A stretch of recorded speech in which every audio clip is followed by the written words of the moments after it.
यहाँ लोगों का घर। भैया रखिए, कोई बात नहीं है, ये तो प्यार है, सभी लोग क्या बांटते हैं। हम कुछ भी करेंगे भाई, हम कुछ। तो वीडियो आपने देख लिया होगा हमारे पप्पू यादव जी और आरती न्यूज के बीच में कौन सा वीडियो चल रहा था दोस्तों। आप गलत नहीं समझिएगा, कौन सा वीडियो ऐसे किए तो गलत नहीं समझिएगा, ठीक है।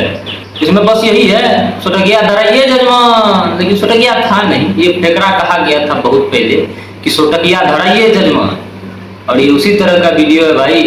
तुरंत चेंज हो गया स्क्रिप्ट। आरती न्यूज में पप्पू यादव जी बिहार की जनता के लिए जान देने वाले, ये पप्पू यादव जी प्रवचन दे। अरे जब जान देने वाले हैं तो सोटकिया धराइए जजमान क्या था बताइए। तो भाई अब तो हमारा नेता लोग पर से भरोसा उठा है, जो बात सही है भाई, सब पर भरोसा कर लेंगे, बाकी नेता लोग पे हम भरोसा नहीं करेंगे भाई, कितना भी अच्छा नेता हो, ठीक है। काहे कि नेता लोग का अपना फायदा देखता है, अच्छा भी करता है बुरा भी करता है।